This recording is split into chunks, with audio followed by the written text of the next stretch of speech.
Help us, Brady from Texturelabs. You're our only hope. Good morning, Brady. How are you? Good morning. Great. Good to see you. Hello, everyone. You ready to continue some sci-fi week? Absolutely. I am as well. So hello, everyone. Nice to see you. This is Adobe Live. If you are here just joining us for the first time, great to see you. Awesome to have you. If you're joining us on YouTube, come over to Behance. That's where the cool people are, like Brady. So come hang out, join our chat. Leave us a red heart if you're coming over from YouTube. And that is behance.net/Adobe Live is the place to be. If you are just tuning in from what was before us, hopefully you were hanging out at the Illustrator Daily Creative Challenge with Julia. We also have other challenges, Photoshop and XD throughout the day. And a little bit later today, we have an awesome show with our friend Kyle T. Webster doing Let's Go Fresco, which is one of my favorite things to watch. So stick around all day here on Adobe Live. We've got some awesome resources, but for now, let's jump in. Let's blast off. Let's hit that hyperspace, hyperloop, super speed, sci-fi goodness with Brady from Texturelabs. Hi, Brady. Hello. Yeah. Speaking of, you were just saying everybody come over from YouTube, and here I am. I've got my YouTube page pulled up. I was gonna tell everybody a little bit about myself. Maybe you tuned in yesterday. I'm Brady from Texturelabs. This is kind of my main jam, is the Texturelabs YouTube channel. Lots of Photoshop, a little bit of After Effects mixed in. This is kind of a pet project that really sort of took over most of my time over the last 2 years or so. So I'm the guy doing Texturelabs, which is a YouTube channel and also a website loaded with, tons and tons of free resources that I've gathered over the years. Brady, I do need to tell you, this morning before the stream, I was working on a pitch and I was like, oh man, I need like a kind of like plasticky kind of like texture. And I was like, well, boy, do I know a place to grab one. And so it was a great resource for me this morning. Thank you. Yeah. That's exactly the kind of thing that I had in mind when I sort of put the thing together, and this sort of all came from my own career working in design. So I guess I mentioned yesterday, for a long time I would kind of brand myself as a motion graphics designer, movie trailer graphics, opening title sequences and things. But I really now just sort of consider myself just a designer, whether it's motion, whether it's print. With the motion stuff, it's so much of it is the design part. So a lot of the time, I end up investing just as much time in the boards and in the pitch and the idea and exploring looks as I do in maybe animating something in After Effects. So we took a look yesterday. I'll pull up again just, some of the boards that are from the last year or two, some stuff from some, exciting projects to work on, some superhero stuff, some animated stuff. And if we scroll through, I've sort of come to at least try to think of myself as like, what is the secret society that Arya Stark was trying to join? The Faceless Men, right? The many-faced god, where like they take on any shape. And I feel like the anyone who works in the trailer industry realizes very soon, like, whoa, I need to become a faceless person, because you sort of like, one day you're working on film noir, old school, kind of chiaroscuro, black and white, and the next day you're in the year 3260 and you're trying to do lasers and tech stuff. And so I love that about the work that I've had a chance to do. It's just to like move around. Sometimes I'm literally just cutting things out by hand and shooting stuff and scribbling with a marker. And sometimes I'm completely in Maya. Sometimes it's Illustrator. Sometimes it's Photoshop. And I love that. Whenever I have that conversation with someone of like, what, excuse me, of like, what do you do? I always think of, and this is such a specific reference, there's an old like taco shell commercial where they're like talking about like flat tacos versus folded. And this girl comes out and she's like, porque no los dos. And then they're like, oh, and then they like lift her in the air and they all celebrate. And that's all I think of when people are like, well, what kind of designer are you? I'm just like, porque no los dos. There you go. All of it. Exactly. That's, I love it, man. I feel the same way. All right, so let's talk about what we're working on today. We have a lot of people here that were in the chat yesterday. In chat, if you have questions, Nice. if you have inspirations, if you have anything that you want, put it in chat. We'll chat about it and hang out today. We're gonna be learning a ton of stuff, which we did yesterday, and I'm glad that there's so much more in your brain. But what's the project that we are kind of encompassing over these 2 days? Over these 2 days, we are working on, here's some reference that we were looking at yesterday, on galactic propaganda posters. Ooh, that's the good pitch right there. We didn't have that phrase, galactic propaganda. I mean, one has to wonder, in a galaxy so large as in the Star Wars universe, how do they get the message? How does everyone know who we're fighting and when and which side you're on? Yes, I'm curious about translations for that kind of logistics as well. Like that's a multifaceted campaign. And these are all graphic design problems, that's a spin-off right there. Yes. Or maybe this is that spin-off. Yes, it's the production design department of the galaxy. Yes, it's translations and colorways. Yes. So no small task, but that's our goal over these 2 days, is to spread the message of yesterday. We will take a quick look at what we did yesterday. Yesterday we did sort of a call to arms kind of poster for the rebels. Today we're going to let the Empire respond with another propaganda style image. And we're going to build on some concepts that we looked at yesterday, and but take a kind of a left turn stylistically. So why don't I quickly pull up what we looked at yesterday? Yes, and I'm interested too in chat. Keep this in mind as we start working today.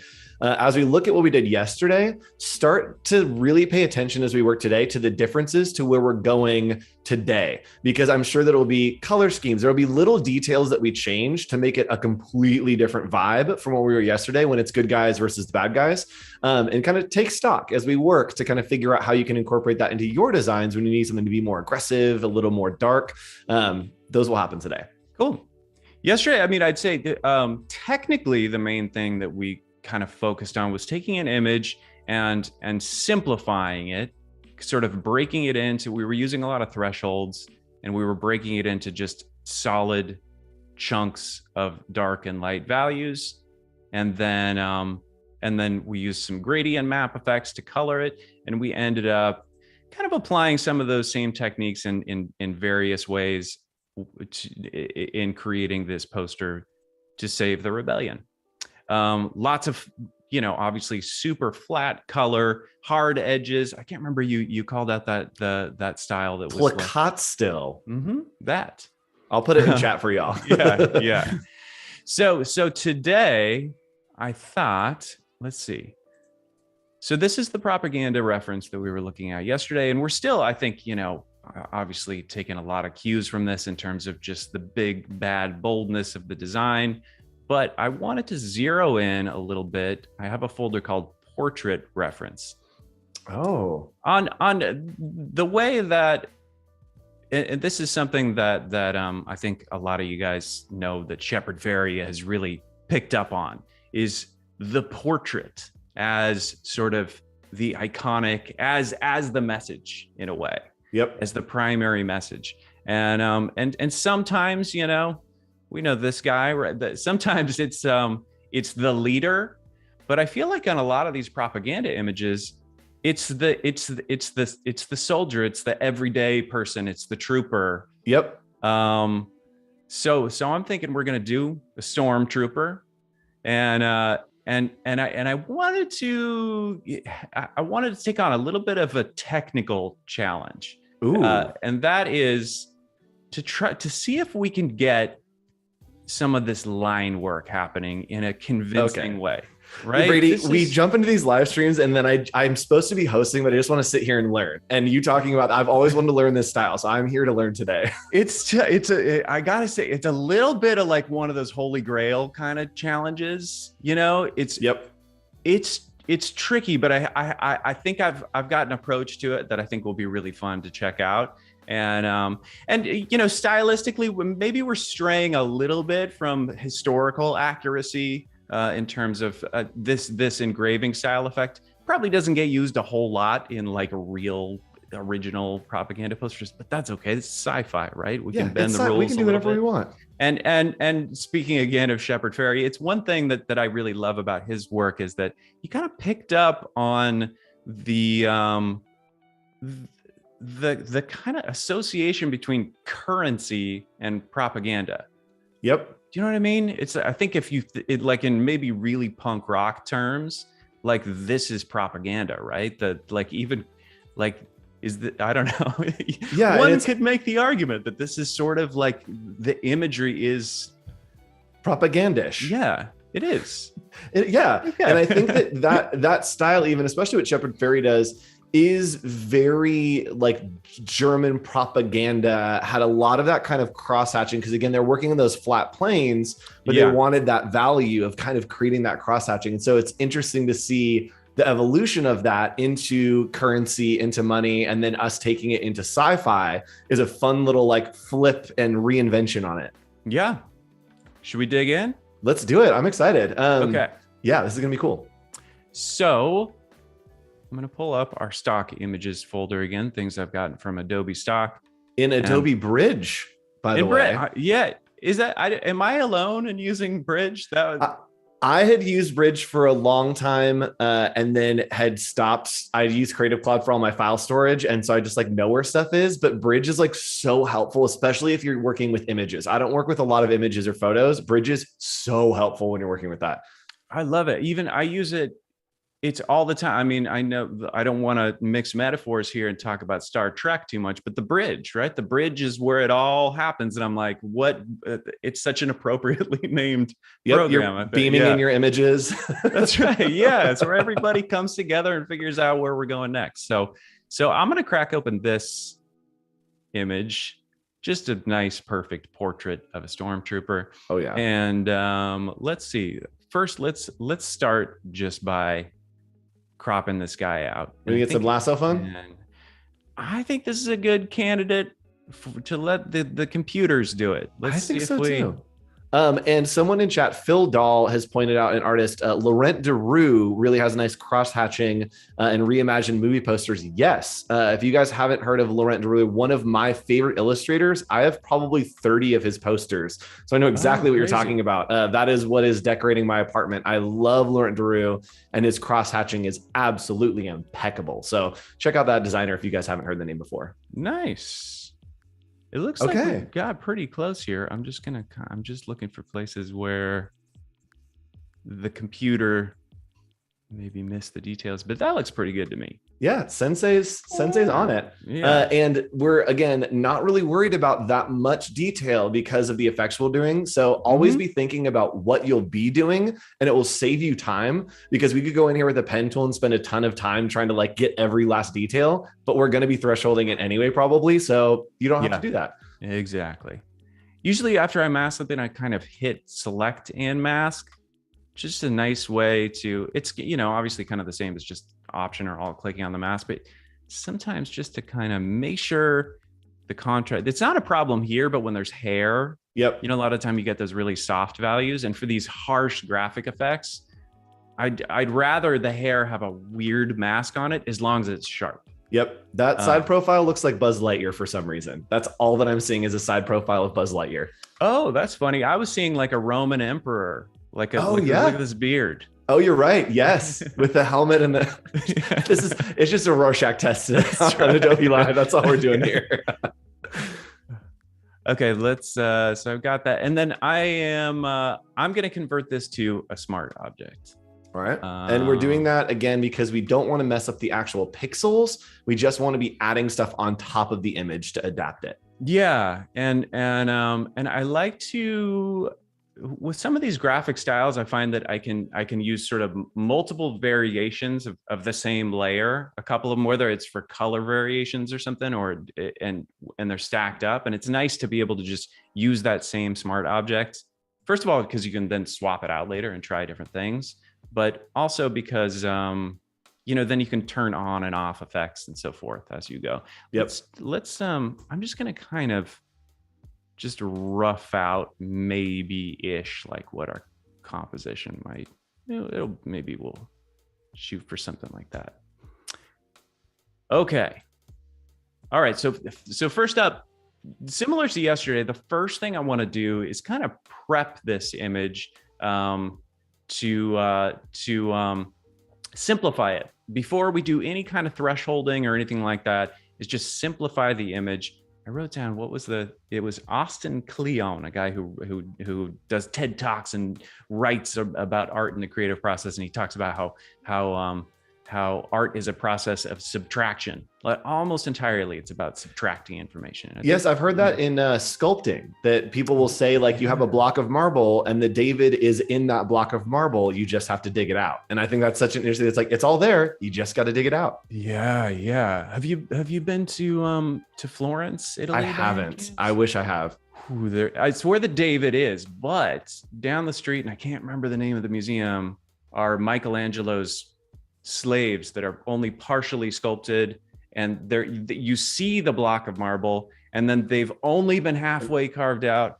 That's so cool. It's amazing. You really see that they're being sort of freed from the marble. Okay. And the first thing I like to always do, I mean, is use shadows and highlights on things. It just does a great job of kind of flattening things out the way that I think anytime you're sketching in real life or drawing, I think you always end up picking up lots more details in the shadows than maybe than a photograph does. And so Yep. I find that using shadows and highlights kind of helps to kind of boost everything up. And I've got shadows cranked all the way up to 100. And in this case, I'm going to bring the tone. I don't know exactly what that means, tone, but I just know that if I turn it all the way up, it cranks the shadows up even more. So if I really want to go over the top, I'll bring amount all the way up and tone all the way up. And I know it kind of washes out the image, but that's okay.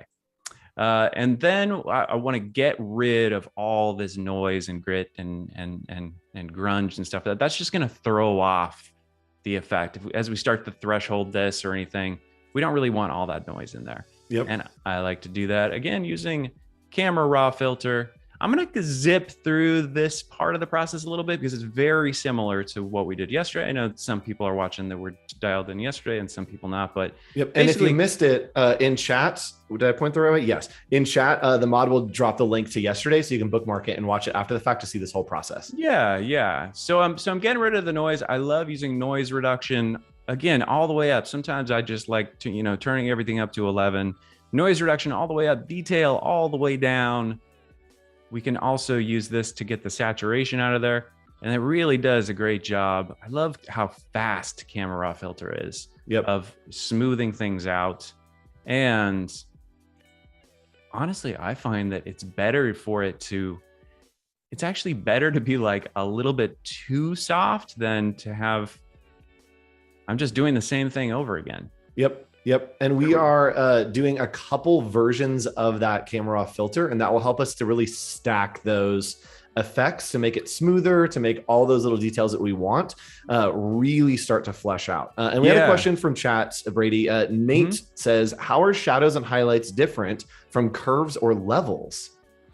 Well, I think shadows and highlights, it does more than just adjust colors on an individual pixel basis. Like curves and levels will just take each value and apply some calculation to it.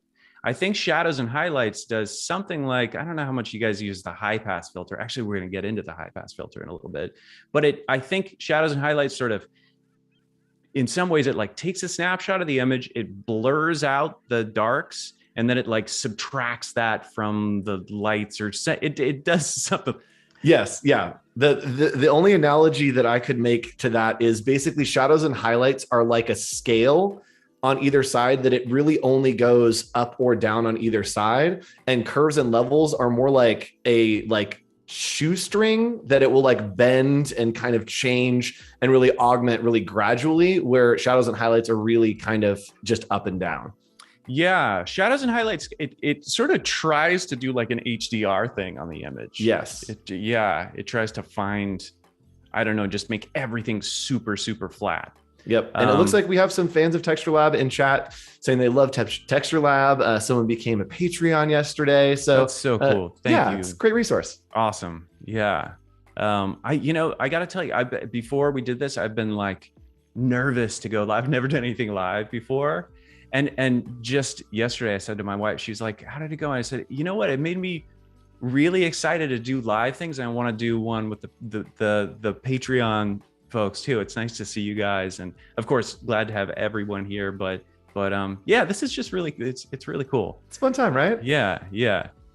Okay. And then, so we've got shadows and highlights. We've got just 2 camera raw filters that are the same thing, just to super kind of, it's nice. It blurs it out, but it keeps some of these hard edges. Yep. And then that is interesting how it is keeping the edge, but losing the detail. Like not the detail that's important, but the detail that's not important. It's just like, get rid of it. Yeah, that's the thing. Camera raw filter's pretty, it's great at that. And then we're going to oil paint it too. And at this point, oil paint, it doesn't do a whole lot now that everything has been already smoothed out, but it does, like maybe here's a spot where that's kind of cool. Like what oil paint is doing in here. I know that seems really subtle, but when we really start to like crush these values, it's going to be those little details that oil paint helps to kind of smooth out. Yep. And we don't need those. And it will be helpful to just get rid of them instead of having to, go in and clone stuff. It's just, it's going to smooth them out. That's exactly right. And then I want to do one more thing to this image. Actually, let's just put like a big solid white in the background. Man, what a perfect pose for what we're working with. Like it's a really good image. I know. It makes you, are you thinking about joining the Empire, Andrew? I might need a little more convincing, maybe some type, some color. We'll see, but okay. I'm starting to feel it. I'm going to put an inner shadow on this thing. And this is just from looking at some of those some of those engravings and the money images. I feel like there's always like a little bit of some kind of like a halo around the edge. And, yep. And to really separate. Yeah. Maybe we'll do something. I'm feeling like a little like slight disturbance in the force. It's not a great disturbance yet, but like there's a little bit in there. Okay. The thing with actually, and I'm going to delete this mask just to kind of keep things as minimal as I can over here. The thing about using an inner shadow is that I'm going to group this layer so that I can kind of bake the inner shadow in there. Mm-hmm. Now, because if I start to, for example, put textures or things, and we're going to use some clipping masks, which kind of pair other layers to this layer. The way that Photoshop does things, it applies the inner shadow last. That might make a little bit more sense in a minute, but in any case, I'm going to group it, and in a way that sort of takes all these effects and isolates them from anything else that we're going to do. Photoshop will just look at this group as like a layer. Don't apply inner shadow to anything else. Don't apply these filters to anything else. And let's call this, I'm going to call this blacks. The first thing we're going to do is dial in the dark, dark, dark shadows. So yesterday we worked a lot with thresholds. We were using threshold in the image adjustment layer, but that's the same as like a threshold adjustment layer here, which would do something like this, right? It's going to take any value and just crush it down to be either black or white. But I mentioned that I'm super, super into into approaching thresholds, not with a threshold layer, but with using the hard mix blending mode. Yes. So what I'm going to do, so let's start by putting a solid color on here. I'll delete that mask and setting it to hard mix. And I think you'll see right out of the gate, a solid, as long as we don't have any, as soon as we get color information in here, it kind of changed, like all bets are off. Then it's going to create thresholds on the red channel, the green channel, and the blue channel separately. Yep. But as long as we're dealing with grayscale values underneath and grayscale values on the, whether this is a solid or whatever it is, it's exactly the same as threshold. And sliding, and it's all about the values, trying to get the kind of cutout or the lightness darkness balance there. That's right. So if we make this lighter or darker, it sort of changes where the threshold is. And kind of under the hood, what this is doing is it's taking, it's a little confusing because this is in a folder, but it's taking both the layers and it's combining them 50-50. Same as if this was just a, like if I made a solid gray and put it at 50% opacity and then did a threshold on top, that's exactly the same. Huh. And then if I change the value of this gray, I'm Same hoping, thing. yeah, same thing. So what hard mix does is it sort of abbreviates that process. It takes both layers, it combines them, then it thresholds them. The advantage that there are a couple advantages though to using hard mix. The first one is with a threshold, you always end up with these crunchy, there's no in between, right? It's just like black or white. With hard mix, there's a way that you can change that math a little bit by bringing the fill value, not the opacity. Opacity will just kind of do a weird thing where it makes it more transparent. But fill, if you bring it down, it actually just it like releases those crushed values just a little bit. It's going to let just a little bit more info through on the edges when it comes down a tiny bit. So that's one advantage to using hard mix that I like. Now, another advantage is that this layer does not have to be a solid fill or something. This could be, if this is just a regular layer and I fill it with 50% gray and set it to hard mix. Actually, let's make it a little bit darker.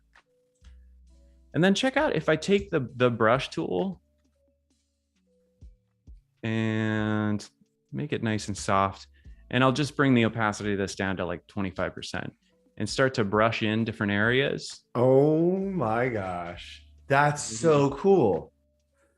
It's basically like dodging and burning, but with thresholds. That's right. It's creating a layer where, and we can brighten things up or whatever, darken things. It's creating this is the threshold now. So it is a threshold, but it's getting all kinds of you can choose where you want, rather than with a threshold adjustment, it's like the whole thing. Where do you want it? With this, you can create like a custom threshold where different parts of the image are thresholded different amounts. That's really interesting. But so we're going to use that principle, and this is going to be really cool. What I'm going to do is create, rather than just that gray layer that just had some mushy values on it, I'm going to create like a really custom kind of complex gray pattern that we'll use as hard mix and to try to create those engraving lines. Okay. Yeah. Okay. All right. Okay. We'll give it a shot. So I'm going to do that in a new layer. We'll just do it by itself. I think that might make it a little bit easier to kind of see what's going on. We're just going to use this, and I'm going to create this like a bunch of stripes, basically. Okay. These will be our engraving stripes, right? Mm-hmm. And I'm going to do that using filter gallery. I already have it pulled up here. The halftone pattern, just if you just have a white layer in here and you use halftone pattern, it'll give you stripes. Nice kind of quick way to get some stripes. And we're eventually going to want them soft, but I'd rather do that myself. I'm going to bring the contrast all the way up. Now, with the size, it's a funny thing in here that I've figured out is that if you have an even number in here, then the stripes are different than the stripes are not the same as each other. But if you have odd values, like with a number of 4, I think these are 4 high and these are 5 high. Huh. Anyways, Math. we need an odd value in here, right? So 3, 5, 7, whatever it might be. I'm going to use 3. And sorry, you guys, this portion of the video is probably going to hurt the eyes a little bit because we're just going to deal with like all these little micro patterns. Yes. So we've got black and white. And then what I'm going to do is blur this using box blur. Okay. The same value, 3.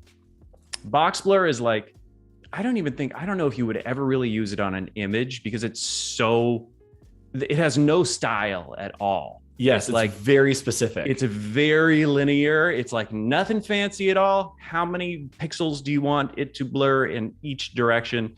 But that's good here because if you remember, the stripes are I think just 3 pixels high.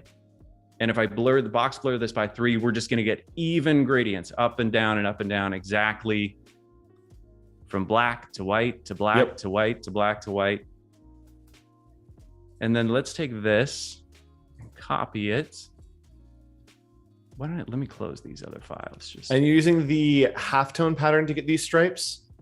I used yeah, exactly. The halftone pattern set to lines. Yeah. So we did halftone pattern set to lines and then box blurred it.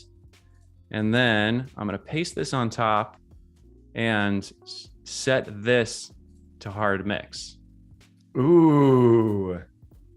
And what's funny is that actually might look kind of familiar. You might look at that and go, hey, that just looks exactly like the halftone pattern thing in the filter gallery. Like if I take this guy and went into filter gallery and it's set to halftone, you're like, hey, that's basically the same thing. And I think actually under the hood, that's pretty similar to what's happening in the filter gallery.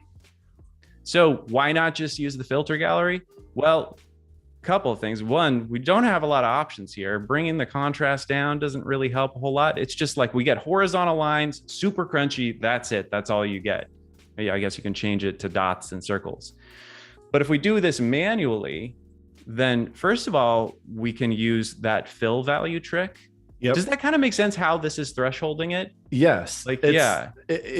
Yes, it makes sense. I don't know how to describe it, but yes, it is making sense. It's like it's like we had an even gray, but with each of those stripes, it's kind of biased toward light, then dark, then light, then dark. So it's gonna, so we can use that fill trick that we looked at, where if we bring the fill down a little bit, it just makes it so it's not so crunchy and it starts to just like release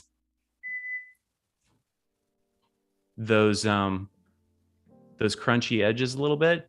And we can obviously, scale this, get different sizes of how big we want those lines, or rotate it.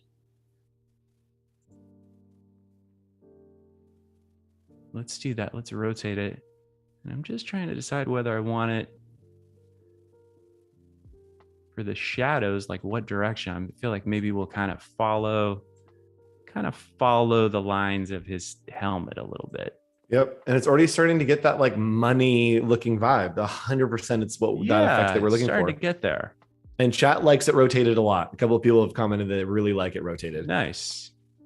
Yeah, right out of the gate, that like makes it look much less like you just put the halftone filter on it from the filter gallery. Yep. And then if we want to kind of dial this in now in between the folder and the hard mixing of it, I'm going to put a levels adjustment. I'm going to delete the mask on it. And obviously what this will do is just like, crush down or bring up, we can just adjust the values of the dude. And if we do that, then we can start to kind of dial in, where we want, where we want the blacks, where we want the whites. And those three nodes there are showing you the black one is where how dark those blocks are. The middle one is kind of how gray the grays are. And then the white one is how white the whites are. So you can play around with those to really get some good contrast, to get different lighting out of a photo. And especially with this effect, get the right lighting is so important. Mm-hmm. Yeah, and it's pretty. I really like levels. I know that especially if you're big into photography and dialing in photos, I know that curves, like everyone loves to use curves. I like the bluntness of levels. It's like it's just like a nice blunt tool. It's like, yeah, don't worry about all the specifics of the curves and things. It's just like, where do you want the black? Where do you want the white? And then you can scoot around the middle, and that's about it. Yep. So we'll kind of eyeball that. And okay, so here's the big difference, right, between doing an effect like this and some of the reference that we looked at. And the awesome thing about these real engravings is that the lines are not just diagonal. They always kind of follow the cheeks and they follow the noses, and they do, they wrap around the image. It's part of what makes it so cool. Yep. Ooh, so we're going to try to do that. That's kind of the displacement maps. I tried that for a while. So I actually, as you were talking, I was like, I wonder if we're going to displacement map. And so I had Photoshop open and I tried it and it worked 0%. And I was like, okay, cool. So that's not how you do it. Yeah, it doesn't. In some cases, it like sort of starts to work. I did a lot of experimenting with that. And it was just like, I don't know, maybe some of the nose looks right, but then it picks up all this weird stuff. What I think I'm going to try to do is use liquify and just sort of push it around a little bit. So with liquify now, so I'm going to liquify this textury stripy layer. And let me point out something about liquify that I figured out that's a nice little sort of workaround. So liquify, you can have this setting where it shows the image, right? The background image. Yep. But it always seemed weird to me that when you smear things around, you still see the original layer. It's like it gives you a liquefied version, but the snapshot of the image also has the layer that you're trying to liquefy. Yep. So what I do to kind of get out of that conundrum is to take the layer and bring the opacity all the way to 0 and then liquefy it. Oh, that's interesting. So it doesn't get in the way. So it doesn't get in the way. And when liquify pulls open, it still shows you the layer. It doesn't care what the opacity is, but then you can kind of move it around and you don't have a duplicate. Oh, that's so helpful. Okay, this is going to be a little tricky. I'm really I have to admit, I don't like painting things by hand. I don't have a tablet or anything. I never have. I like clicking on things and setting numbers and stuff. But here with liquify, I'm going to try to kind of scoot it around. And I feel like the littlest changes to that perfect diagonal are going to make it look a world of difference. Like you could smudge a couple things here and there and it would look like, oh, the whole thing's custom. And it's like, it just looks like a little bit goes a long way here. Yeah. Like just enough so that, it doesn't have those super, super linear lines.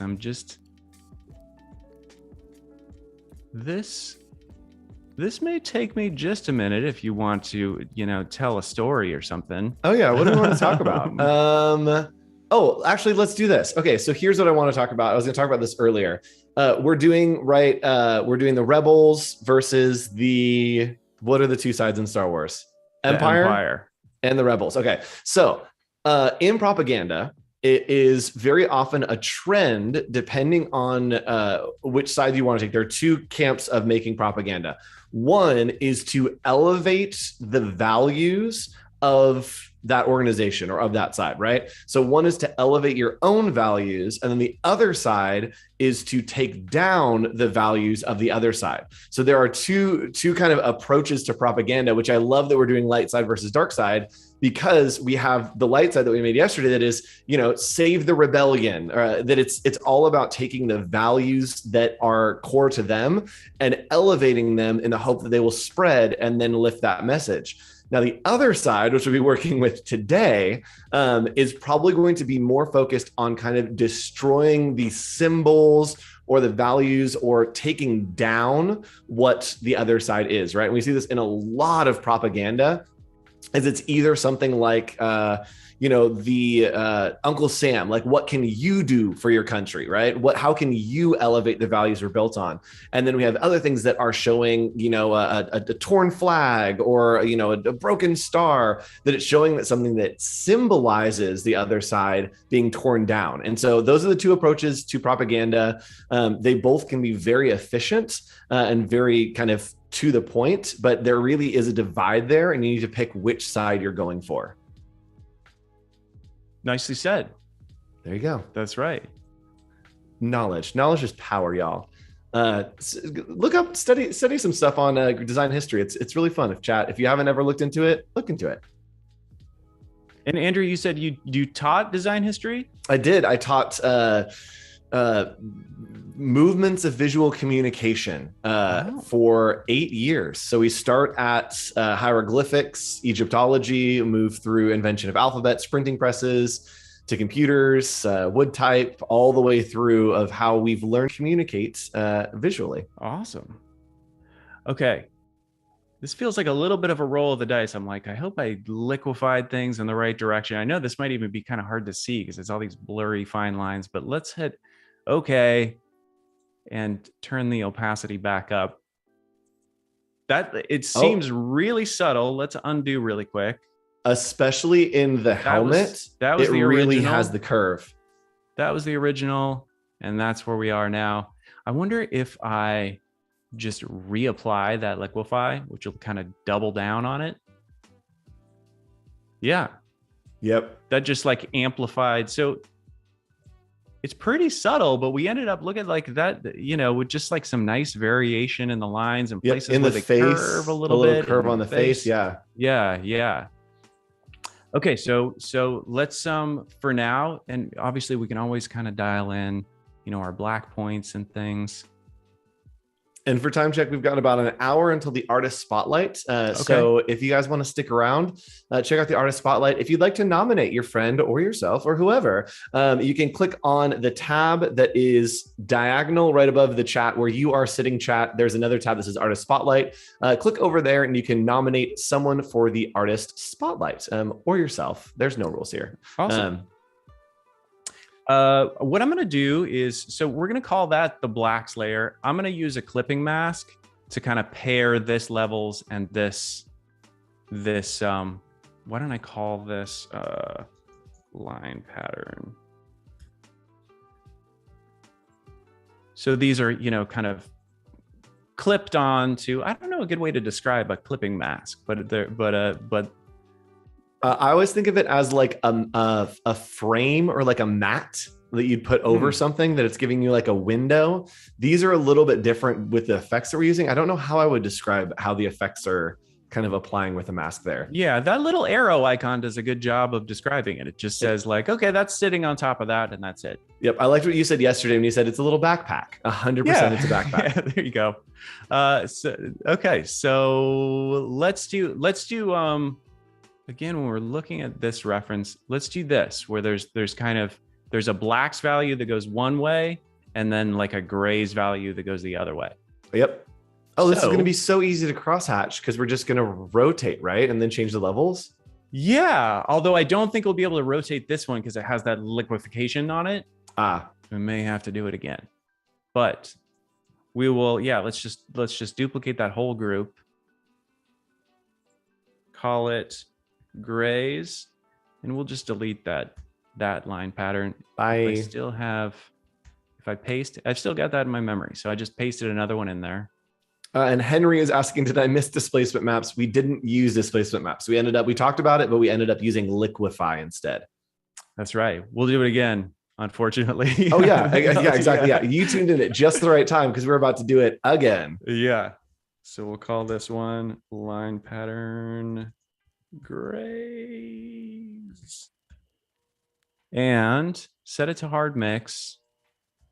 I'm going to set this whole grays folder to, let's make it like 30, maybe, yeah, like 35% or something. It already looks so cool. We haven't even done anything and it looks so cool. I know, that's cool because just that line pattern does create a cool effect. Yep. But yeah, we'll bring that one down to 30% and set it to multiply. And then we can adjust the levels on the grays and get kind of a difference. Oh, you know what I need to do is bring the fill down again on that. Bring the fill down on this halftone to, I don't know, something in there, 80, 90. Okay. And we're getting ahead of ourselves, but I'm going to ask, could we, in theory, do what we did yesterday with some of the colors with this same kind of structure that we're doing, right? We're working with the darks, the mids, the lights. Can we implement some of that color theory we used yesterday? Yeah, we could definitely, if we just plopped a gradient map on top of this, then we could target each of those colors exactly. We could call the whites 100, the blacks 0, and the grays would be right at the 35. With the grays would be at the 65% mark. Yep. Yeah.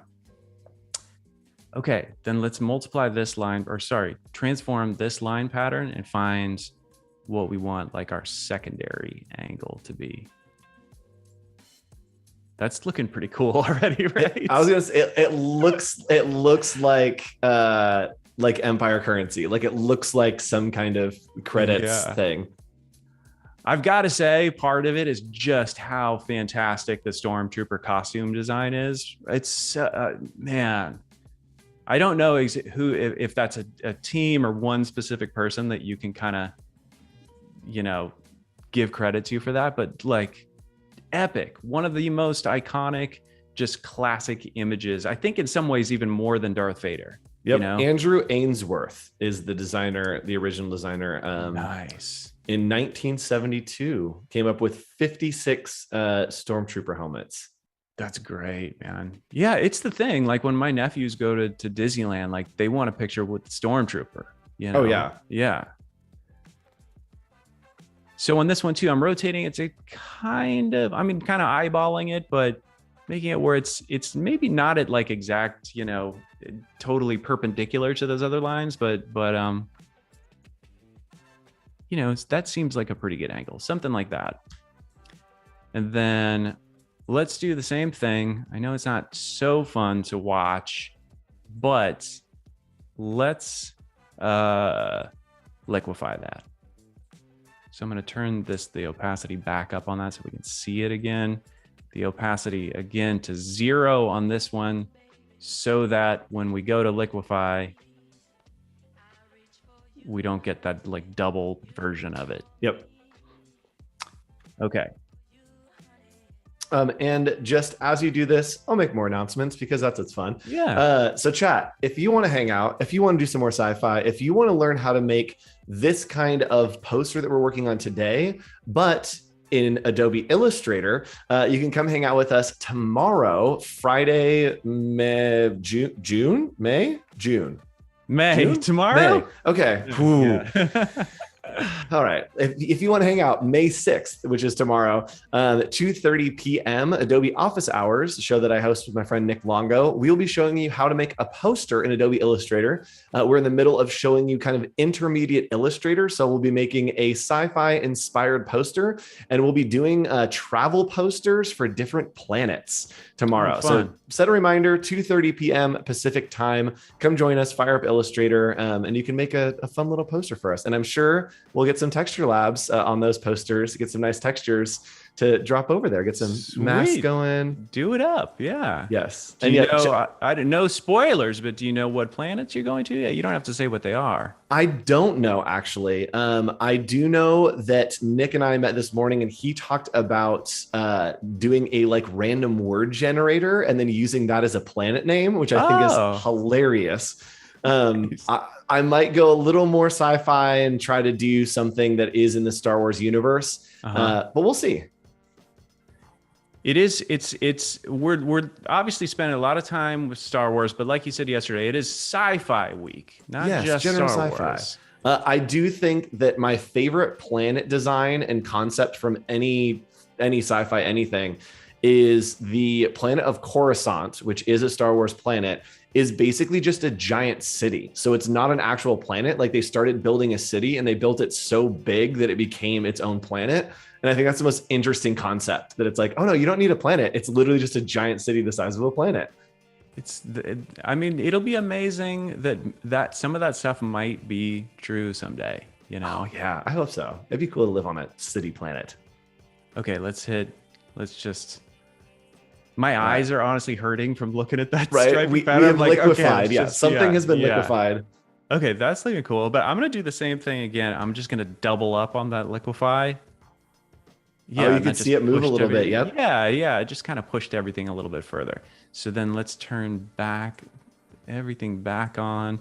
Turn those grays down to, what do we say, like 35%? 35%. Yep. Something like that. Woo! Man, I'm kind of excited. That's looking cool. On the chin, that it has like the little dip on the chin, just makes it look so dynamic. Yeah, that's pretty cool, right? It's the kind of thing generally, I think when you see this treatment, it's coming out of Illustrator. Yep. But here we are in Photoshop, and I think it's looking pretty good. Okay, let's do something. It looks really clean though, right? Yeah. Let's here's one of the things that we love about Photoshop is that like we can grunge things up very easily as much as we want. And what can we use to grunge things up, Brady? What actually, well, of course, we could use lots of Texturelabs, and we will, but we could just use some noise. Mm-hmm. We can just go so on the, let's start with on the blacks underneath this line pattern, which is set to threshold. Just before that threshold hits it, let's put another solid gray in here, call it noise, and set it to overlay. Now, if this is set to overlay or any of the contrast blending modes other than hard mix, it's invisible. 50% gray is invisible for all these. So now we can just kind of introduce whatever we want to, and anything that breaks from that 50% gray is going to start to show up. So let's give it some noise, and we'll say we can crank it up. You can already see it in there. Oh, it looks so good. I did some tests with noise at one point to figure out what's the optimal noise setting, or what I wanted to find out is how can I get the broadest range of color values, and not color of lightness and darkness values. Uniform noise set to 50% monochromatic gives you like a perfect spectrum of every value. Yep. And so I think 50% uniform monochromatic is looking pretty cool. Let's blur it a little bit. Yep. Just one. Oh, and it looks inky. Yeah, it looks inky, grungy, noisy. Nice. Okay. Let's take that. I'm going to hold Option and put one in that little stack for the grays. And because we're just layering effects on top, we can do that because it's not necessarily any pixels that are changing there. It's just, hey, these effects are being applied to what's below. So you can grab it and apply it to something else that's below. Yeah. I wonder, I may actually though, even on this noise, let's use good old-fashioned brightness contrast and just bring up the contrast. I think it can be even a little bit noisier. Yep, a little sharper. Yeah. Well, a little sharp noisier. Yeah, it'll just push things a little bit further. We could probably do the same thing just by choosing a more aggressive blending mode. Oh yeah, like even that. Wow, that's pretty cool. Vivid light, not something I use a whole lot. Yeah. Probably because it tends to be really harsh. But it's kind of cool when it's like super harsh on there and gives us. Yep. It looks like it is like a fountain pen that's kind of drug across and scraped a little bit. Yeah. And we zoom out a little bit. That's looking pretty cool. It's looking kind of a little bit more natural, right? Yep. And I think that the midtones plus the liquify are really making it look like it is fully engraved. Yeah, sweet. And look at, do you remember earlier we put that inner shadow on before treating it at all? Yes. It did a nice job of creating this like little contour around the edge that sort of outlines him. Yep. Which I think that if we didn't have that, it would have kind of bled out the image a couple places that you wouldn't have been able to see. So having that really helps to distinguish the image. Yeah. I'm digging this. It's fun just to look. Yeah, it's fun to look at close up because I'm like, whoa, look at it. You end up with lots of little kind of happy accidents and weird stuff. And so here, are we going to do anything for the highlights? Or are we just going to kind of leave them where they are? Let's kind of leave these where they are. Maybe we'll start to kind of build out the background, figure out where we're going with the whole thing. Yeah, let's do it. So let's do another one of those gradient-y kind of backgrounds, but we'll do this. We'll put a gradient in the background, and then we'll do something super crazy, like a really complicated pattern, and set it to hard mix. So let's do a gradient layer, a radial gradient, and I want it black to white, not black to transparent. And let's flip it. Ooh. And maybe make it, yeah. Okay, did you hear the sheep that time? I didn't. No, okay. Yesterday we had chickens. Today we have sheep. There's a hobby farm, as we've described it, outside the window. That's right. It's called remote work, right? That's 2022 for you. Yep. Okay. So we got a gradient. I just like to delete these extra masks. We have the greatest word in chat that we need for this stream, and that is the word save. We have made it 55 minutes in. I knew that was coming. Good work, chat. Thank you. Thank you, Nate Oski, for having us save 55 minutes in. It's a little later than yesterday, so we made it. Wow. I also like to live dangerously. Oh yes, I right before this stream, I was working on a pitch for a big pitch for a client that I'm working with, and I go to get ready for the stream. I'm like, I need to close stuff, and there's just like 20 tabs, nothing saved. And I'm like, okay, we've made some mistakes this morning. I know that feeling, man. Okay, let's do. I'm gonna make another new file. We'll quickly do another one of these like crazy patterns. Cool. Just kind of mix it up a little bit. We'll do this one, maybe not quite so big. 3,000 by. Well, maybe it does need. How big is our image now? Oh, that's right. So kind of eyeballed it, right? Yeah, it's like pushing on 4,000. So I guess we do need to make this like 4,000. So getting all those pixels in. Oh yeah. Okay, we'll do the same thing. I'm going to do the same thing. I'm going to use that the halftone pattern to give us some stripey stuff.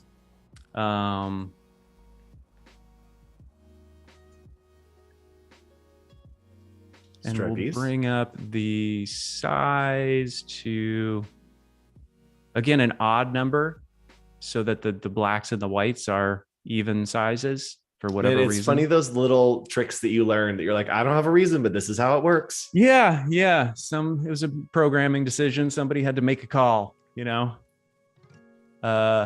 Okay. And then same thing. I'm going to do the same thing, box blur it by 7, which is how big the stripes were. But this time, let's do like a crazy. I'm going to make 2 of these. And let's use. Okay, here's a thing that I like to do to create like ray patterns is to use polar coordinates on Yes, stripey polar things. coordinates are so underrated. Yeah. And if I remember right, I need vertical lines to create rays. Yes. Yep. So this is going to be basically like a light ray, or kind of the effect that you get when you go into hyperspace, right? Mm-hmm. That it kind of is that pull, and polar coordinates are basically saying exactly. It's like if you imagine what a magnet would do if you set it down in magnetic things, it does that. Yeah. I never thought of it that way. I like it. Yeah, I just thought of it as the thing that squishes something in half and then twists it around. I always think of like the science books that have the earth and the poles, and then it has the things around it that I'm like, oh yeah, it's that. It's just, there you go, pulling the earth. You're a teacher, man.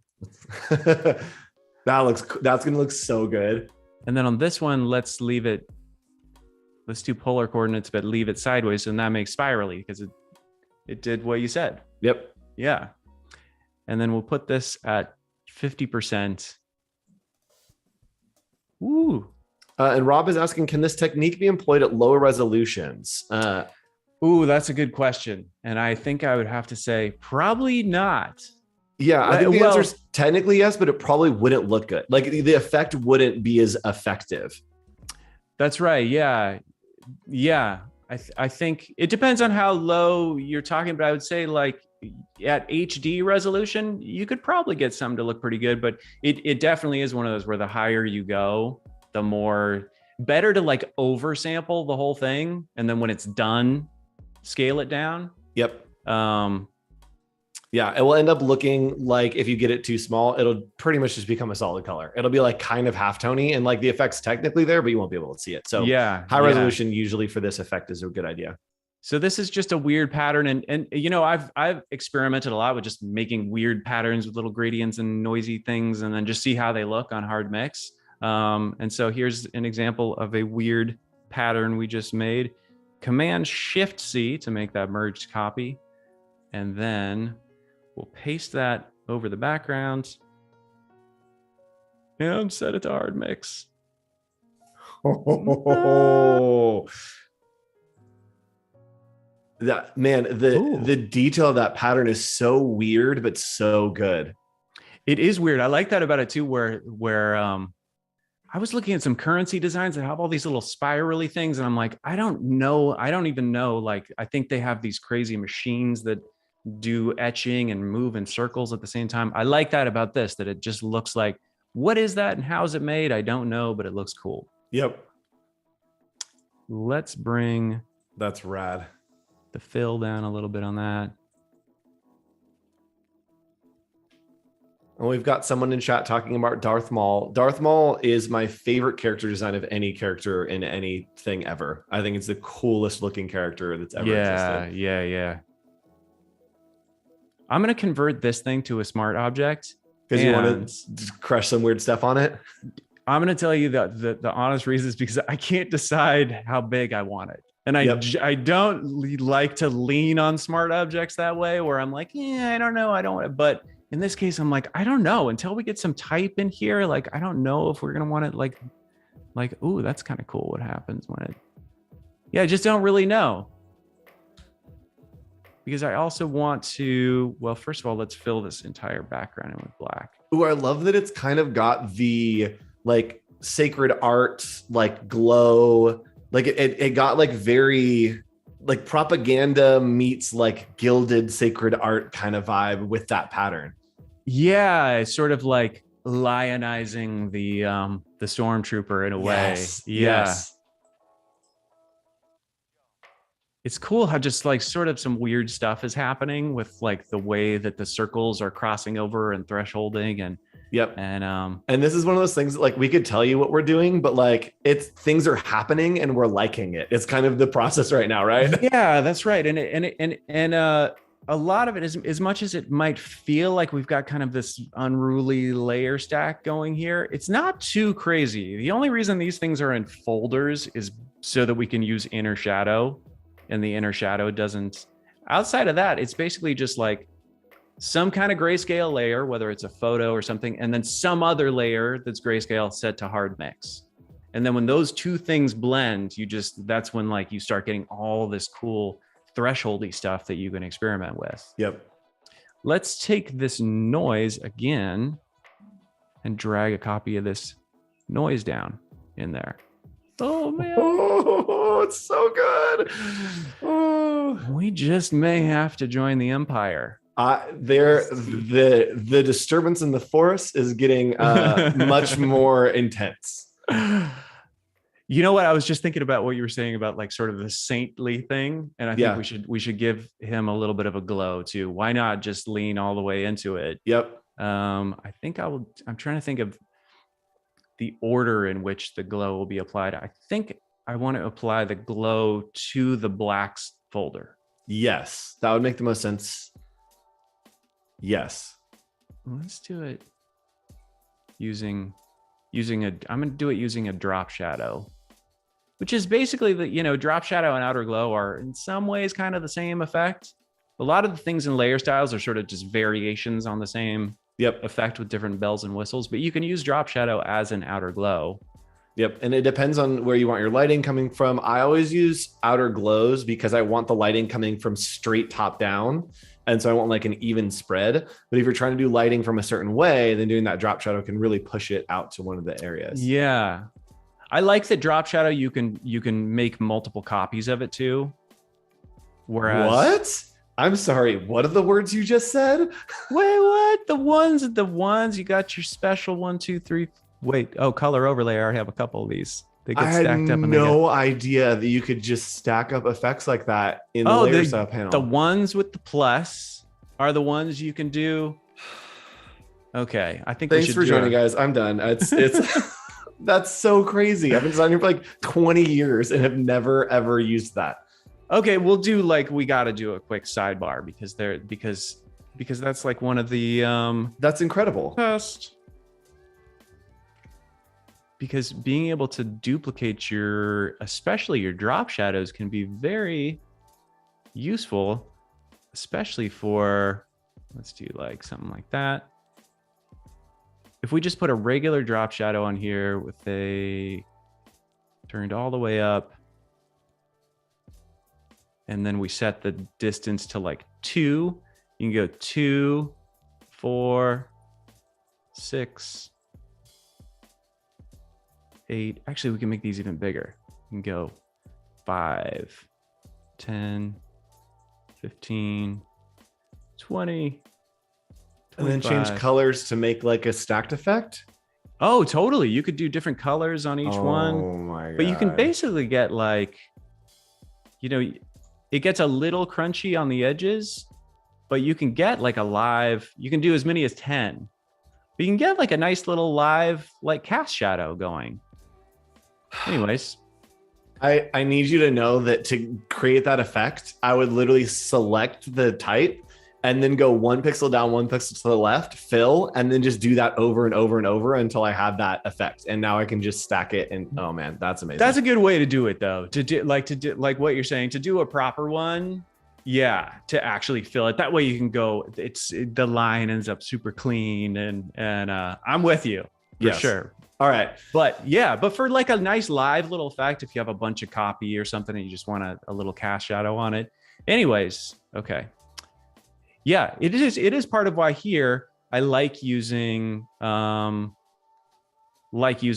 shadow instead of outer glow, just because you can always double up. Here's it, and stroke is similar. Like stroke, you could do a black stroke on it, and then you could add another stroke, and this one could be white, and this one could push out further. Yep. So that can be pretty handy. That's awesome. But I don't think we need the stroke. Wait, actually the stroke kind of giving it a little, hey, where did the stroke go? I just deleted all of them. I wasn't mad about the stroke. No, I wasn't either. I was looking at it. Maybe not the white one, but but I actually, I agree. The black it gives it a little more of that pop and that punch. Yeah. Oh, well, I'm glad that we stumbled on that. Man, this is so cool. Nice. Okay, let me figure out. I got to figure out where the background's stopping. Where's the background stopping or starting? I think all we need. I wish in a perfect world we would have built this texture to go all the way to the edges, and I'm not sure I want to scale it up. No.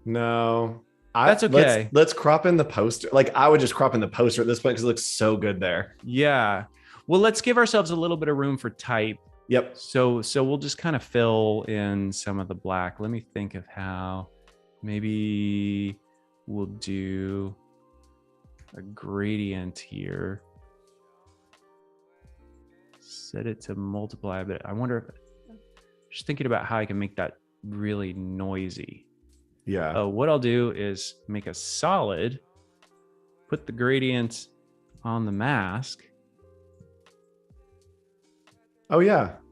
And then we'll kind of noisy up the mask. You also could very, very easily do just like the full block with type in it, like you see in some propaganda that have, like protect. I like what you're talking about. Let's do that. That'll cover things and it'll make it really punchy. Yeah. Yeah.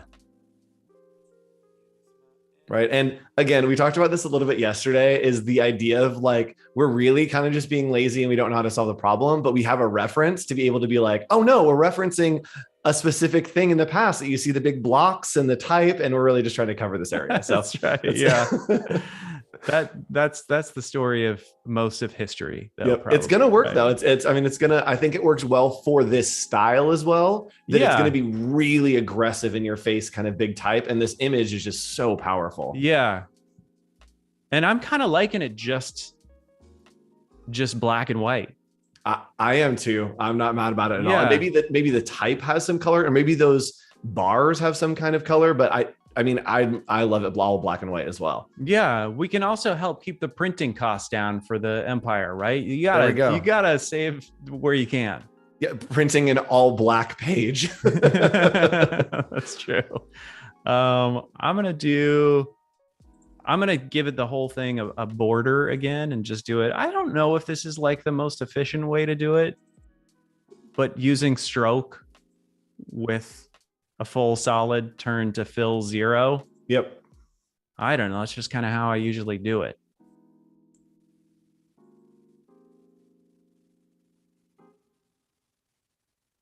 Oh man, that's looking good. Something in there. I feel. And we got about 20 minutes before the artist spotlight. Okay. And so maybe we want to try to get some type in. We can do artist spotlight and then come back and kind of put finishing touches and texture stuff on it. Yeah. I know we had some quotes. Do we want to take a look and see maybe what quote we could put on here, what we want to put in for type? Yes, I think I did. Where did I put it?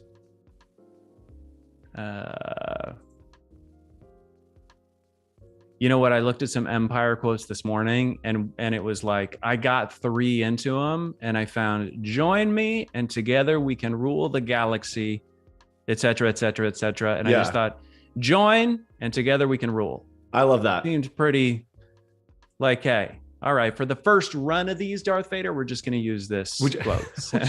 we're pitching the art direction to Darth Vader. Right. I also like that this is the like evil version of the quote from Lion King of like, all that the light touches will be yours. Like, it's the exact same concept, but like super evil. Yeah. I like that you made that connection. For some reason, it like made, so the father and son, I think, was just like, oh, they're looking on the Pride Land, except it's just the galaxy. Yeah. Did you see the live action Lion King? Maybe. Yeah, I don't know. Let's talk about sci-fi though. Come on. Yeah, we're with sci-fi week. This is gonna be a hot take. I would argue that the live action Lion King is sci-fi. Right? Like, anything with talking animals is kind of technically sci-fi, right? Could be fantasy though. Oh, it could be fantasy. You're right. Science fiction. Does the Lion King have science in there? Does it have lasers in it? Not now. Not yet is the answer. That's what After Effects is for. That's After Effects. It's just Scar and Mufasa with lightsabers. Brother!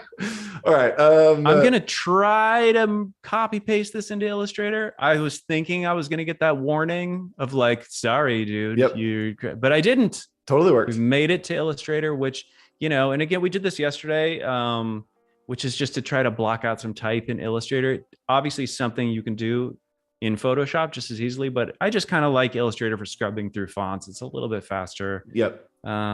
Also, Chad is coming for me right now on the Lion King being sci-fi. Okay, hold on. Is this scene with Vader and Luke not the exact same scene as Scar and Mufasa in the gorge? Literally the exact same scene, guys. Hanging off the edge. It's the same thing. So that's my defense. All right. So we're in Illustrator, working with type in Illustrator, and we're just going to kind of place type, and then we'll copy and paste back over into Illustrator, right? Yeah, that's right. And in Illustrator too, you can kind of just play around with like, oh, should this part be a little bigger or something? I'm just kind of blocking things in with type. So our type is going to be something like join. And together we can, and then we'll say rule. Maybe we do maybe we do like together we can rule and have together on top, and then we can rule on the bottom to balance it. But we do want that join, I think, because it really like is a good call to action. It's like the classic propaganda thing. Yep. Yeah, let's see if we can sneak in together. I've got a microphone right in front of the keyboard, but that's the weird. If you ever see a streamer doing this, they're trying to get their microphone out of the screen. That's all that it is. Yeah.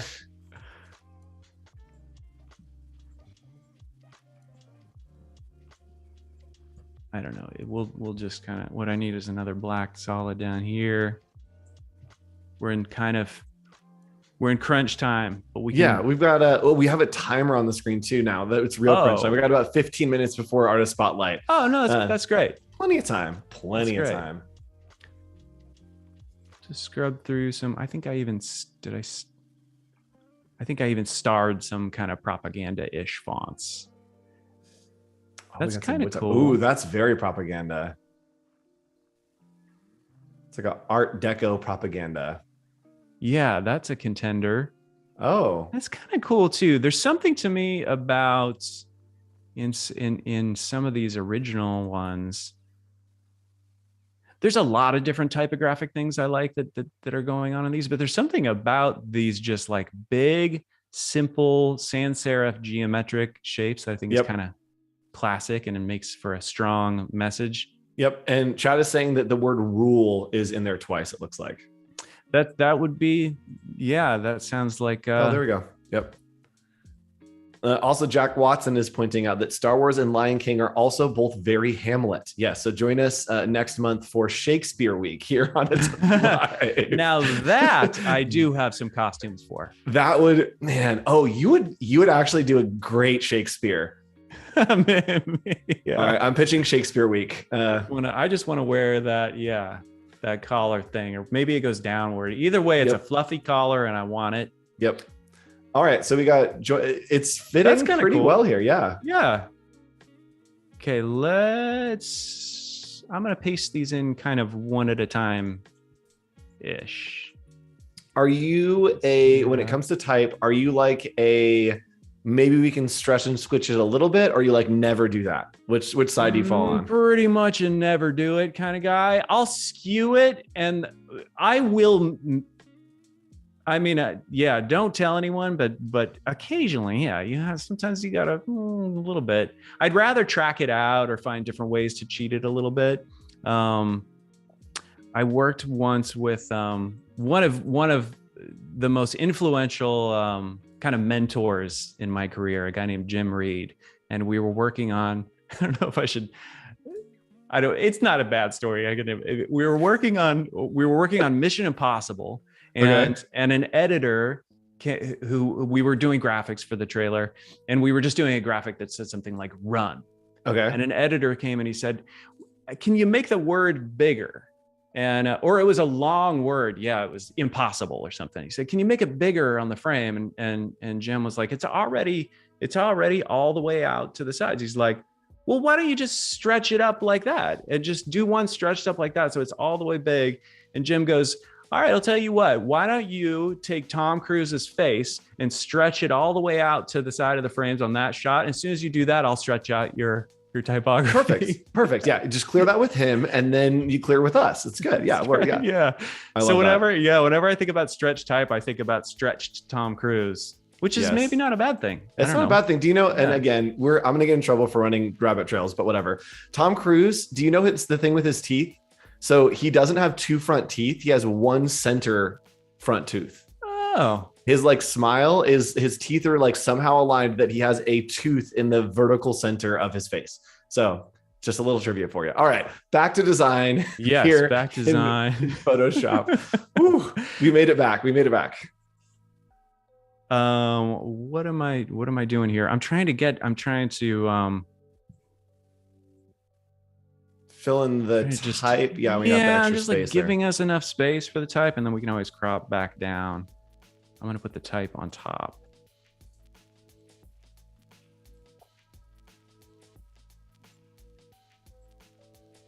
Let's make it white. That is really good type. It's very fitting. Simple. Yeah. And it has that. I like this kind of bold sans serif because a lot of these were hand painted or again cut from paper, and so something about this feels hand painted, right? It's the softer edge. It doesn't have a super sharp edge, and so it feels like it has that painted or cut kind of look to it. Yeah, I agree. That's a good way to put it. Sometimes it's like there's an intangibility to fonts, and I'm not so good at putting my finger on what it is that works about a font. Yes, but I think that's nicely put.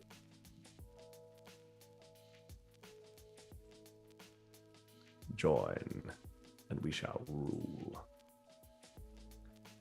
It's not a guarantee. It's that we can rule. We may or may not. Yeah, like, but we can decide if you want to, like, whatever. Like, we can rule if you want to. We can rule, bro. We can rule. Also, this is and I think that like texture lends itself to black and white, and so I'm excited to get some texture stuff going on this because it will, like, I think it's going to have a huge effect on this once we get into adding some of that texture in. I know exactly what you mean. Sometimes, yeah, I'm like excited to get to that part too, for sure. I think I'm just going to fuss with the composition a little bit and maybe make it more like, I'm imagining that this is like a little more of like this vertical thing, and maybe it can hang from like the street lights, you know how they have those banners, so like for the zoo and everything that hang on the street lamp. Oh yes, a bunch of them. Yes, maybe we could do those. Oh, that's a great idea. That's actually something for those of you that work on branding and pitching clients and stuff. That's a great upsell to your clients. Is include those kind of like light pole things on branding packages. For some reason, the clients I work with love that. They're like, "Oh yeah, that's so cool." Like, sure, yeah. It's just a little thing you don't think about. That's a nice. This is great. This is looking pretty convincing. Are we very convincing? I think we should get into texture, but like you said, we're lining up well to do the artist spotlight. We've got about 8 minutes till artist spotlight, so let's get some texture in there, and then maybe we can do a side by side after that, and then we can also maybe see if we want to add color to this and see what happens. Totally, if we hate it or not, because it looks pretty much done now. So let's get some texture in, see what happens, and then we can kind of circle back. Let's do it. I'm gonna scoot him up a little bit. I'm not going to, but you know how it is. I could spend another hour just like fussing with things a little bit. Like, all right, just like a little bit, just move that a little that way. Little pixel here, pixel there. Yeah, that's right. Texture. That's where we are. Okay. I still have this folder. I pulled a folder that we looked at yesterday of just some stuff that basically everything is from Texturelabs, which we talked about a little bit, which is my project, my website. Tons and tons and tons and tons of free textures. And it's all stuff that I've shot over the years. It's like a real kind of passion project of mine. So a lot of this stuff is like handmade, hand built, or found, and shot with a macro lens. This is, if we look at the type, this is rolled ink paint 131. I really love how these rolled inks, and these are exactly what they sound like. I took these big, like 18 by 24 sheets, and then got plastisol ink with a rubber roller and just rolled. I just did it. I made like 40 of them in the garage. And then picked a dozen or something and shot them, and they're like, man, I love how these things turned out. Okay, rolled ink 131. Let's copy that and paste it on top. See what happens. You know what I should have done is just dragged it in. I kind of like having. Oh, that's true. I like that too. I will copy and paste a couple times and be like, oh, I should have just dragged it in. Mm-hmm. Yeah, it's kind of nice to have that live copy of it. Let's just see how that's going to look on screen mode. Maybe I'll crush down the.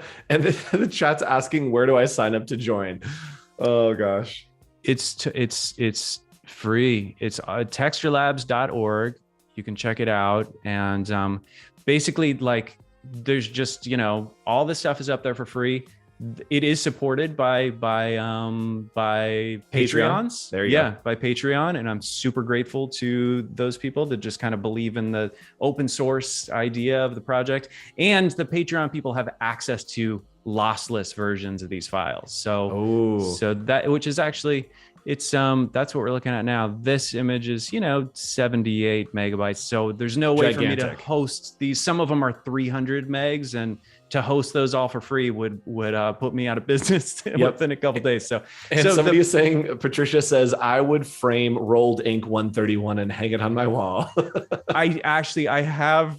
That's awesome. Thank you. I love rolled ink 131, and I saved that, and I have it in a stack, and I even I love that one too. I tried to put it on the wall, and on the wall, it does just look like sort of a black blob, but that's awesome though. I make all this stuff, and some of them are like these really cool, like complicated, just pasted up collages. And then I hoard them. I have like stacks and stacks of scribbles and splatters, and yeah.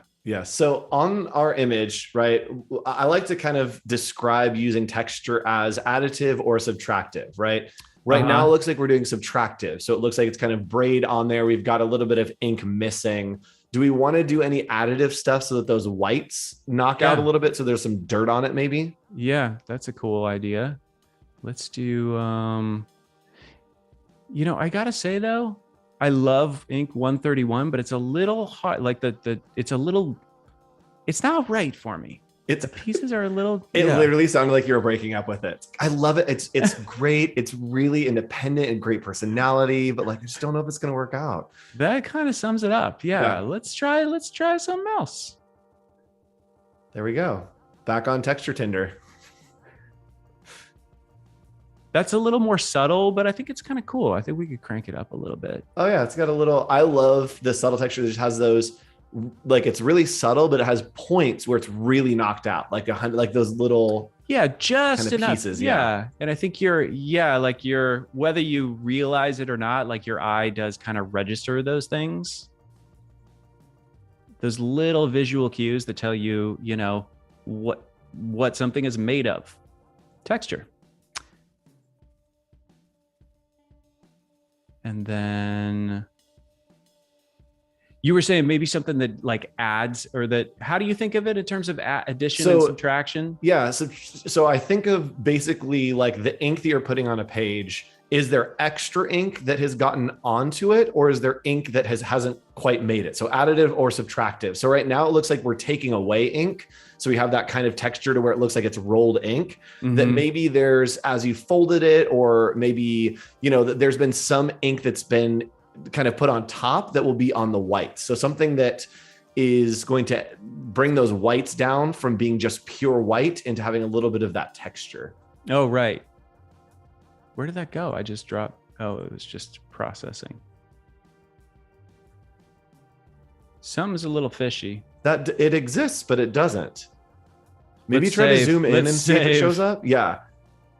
My Photoshop will do this sometimes to where it's there and I need to zoom in or out for it to show up. Mine's been doing this thing a little bit. Look at, I'm zooming in and out, and it's just, and nothing is happening. So what I think I may need to close and open, see what happens. Yeah. I wonder if I just reopen this document. Yeah. It was just as simple as that. It's there. Yep. But okay. Let's invert this one. Ooh, oh, that's a good texture. That's paper 171. Oh, paper 171. All right. Hey, paper 171. I'm Andrew. Yeah, you want to hang on Photoshop a little? Yeah, so you can see there that it has, now it looks like it's maybe been wheat pasted on a wall. So adding that on top gives a little bit more kind of texture vibe to it. You have a wheat paste. Oh, is this what you're talking about? Oh yeah, this is gonna look great. So this it's a little counterintuitive, but when I shot these, I balanced them at 50% rather than balancing them at white, so they'd be multiplied on. Oh, interesting. They're balanced at 50% gray to be used with contrast blending modes. That way they bring up, they can pull things up and push them down a little bit. That's so smart. And I really like hard light for trying to get for trying to apply a texture and sort of see if you can just map it on there. Yep. This is looking so propaganda, and so like it has been like wheat pasted to the side of a corridor and the Death Star. Like I'm picturing that right now. Up there, some guy. I'm going to put, before these textures, I'm going to do something that we did yesterday, which is just to sneak a little levels adjustment in here and just lift up the blacks a little bit and pull down the whites a little bit.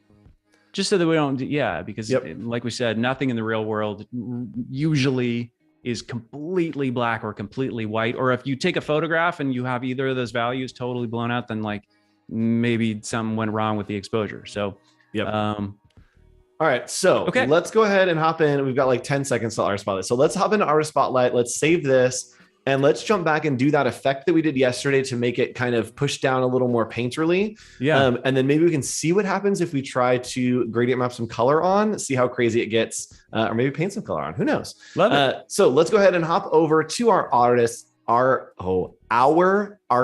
Spotlight. Oh boy. And today we are looking at, do you want to do the intro, Brady? Today, we're looking at Kerwin Simeus. Yes, Kerwin Simeus here in San Bernardino, not too far from me. Hi, Kerwin. I'll yell out my window to you. Hello. And it looks like there's a lot of illustration, a lot of branding here. So, Brady, where do we want to jump in?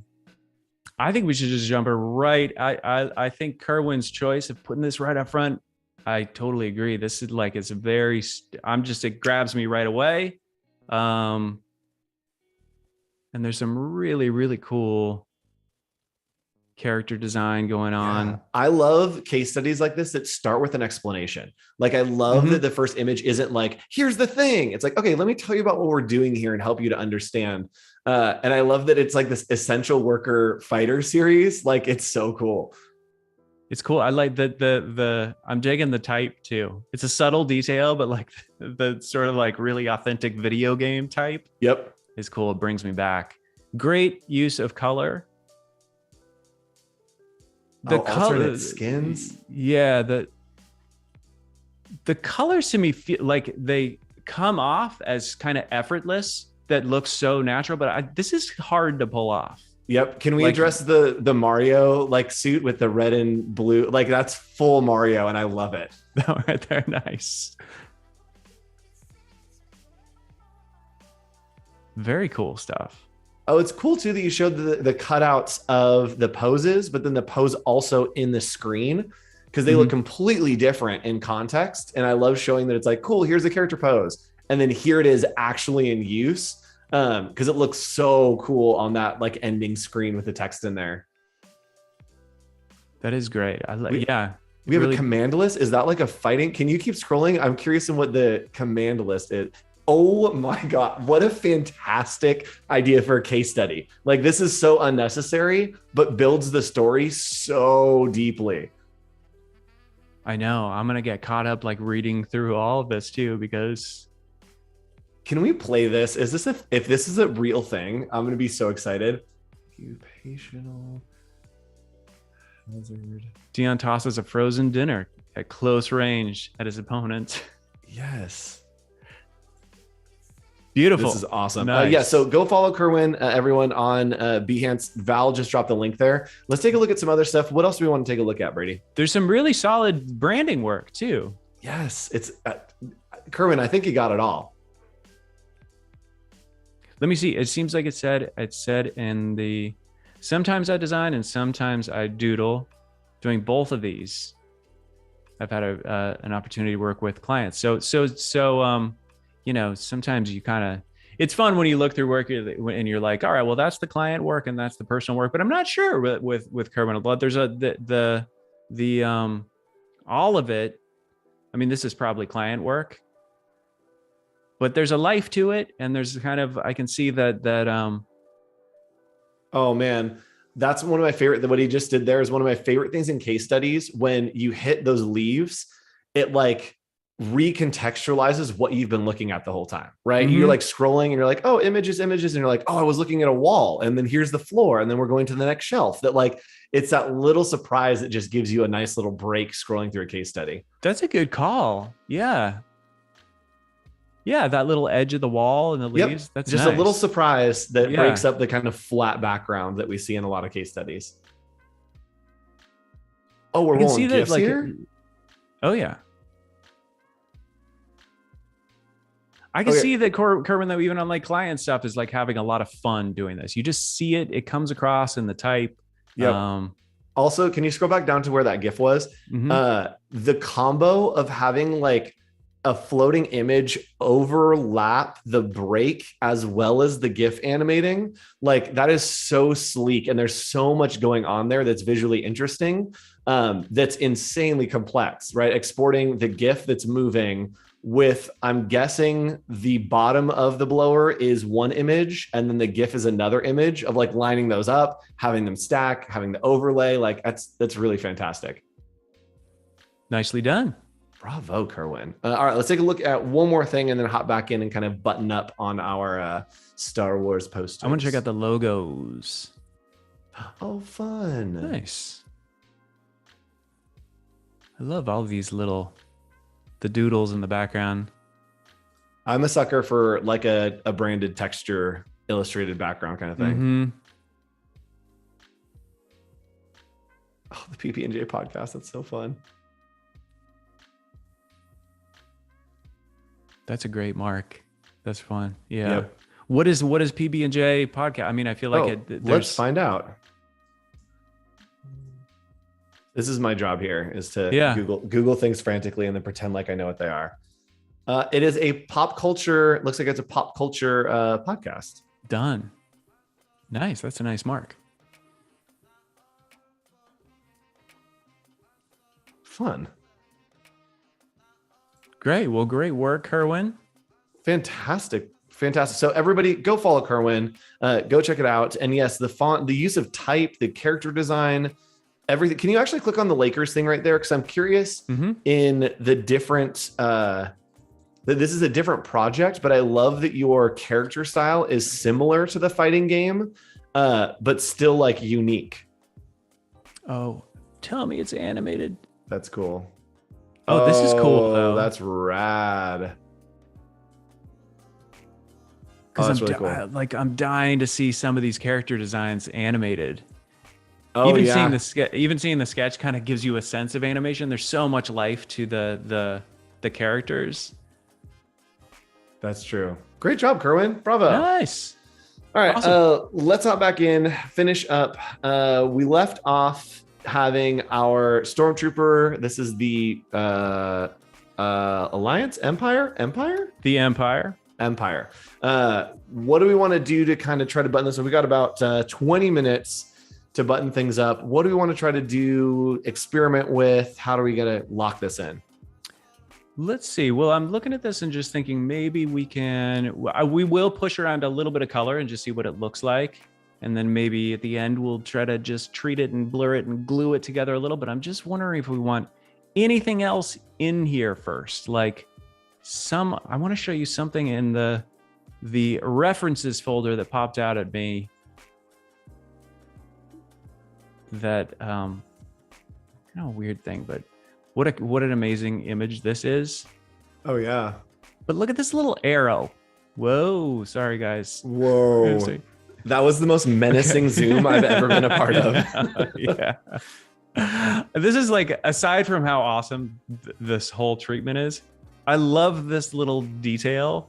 I don't know. Sometimes I like these little pieces of asymmetry, and I'm wondering if like we're missing some little detail in here. Yep. So like, Vudival has said maybe like some kind of fighter behind him. Let's see if what do we have in our stock images? I don't know if we have anyone from. Yeah, and I don't think we want like a blaster feels too aggressive. Yeah, I feel like I pulled some just some little vectory things. Like I'm wondering if we just if we went kind of like maybe like sneak in something. Yeah, like almost like 60s education kind of vibe. I don't know why, but like it's kind of gets sciencey a little bit. Ooh. Yeah, that's what I'm thinking. It's something, yeah, that what if something like that is behind him? And I think that that might take it from away from being aggressive propaganda and more into like educating propaganda, right? That the empire's kind of like, oh, join us and together we'll teach you how to rule. Yeah, for the future.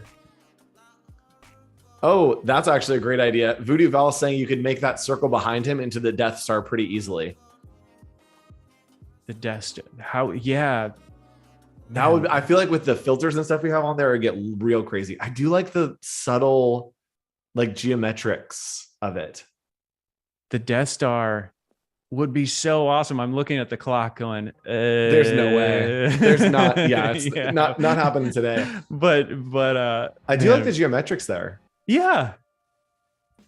That's kind of a nice little bit. The I wonder though, can I make that shadow bigger? And then let's maybe play around with, if we were going to color this, how would we do it? I don't think we're going to want to, but let's see what would happen. How could we go about that if we were going to try? Yeah, I think I would probably, I'd probably do it before the levels or before any of these textures hit it. The way I would approach it was a gradient map. Sorry, not a gradient map. Especially for things that are just like single tones and stuff. Yep. It's just like a direct way to.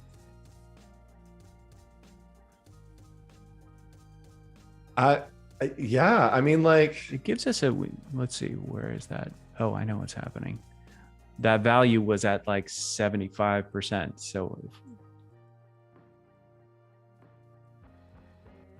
that's kind of cool. We would have to figure out a way to build some color into, or some of that mid-tone value into some other elements here. Yep. Because even if we just dropped it straight up into the type, like maybe just the type was red, I don't think that would be, it would be way too punchy. Yeah. Ooh, I do like the idea of doing like a color variant. Like, maybe we're printing on different paper. Yeah, just doing like, yeah, maybe it's just a duotone.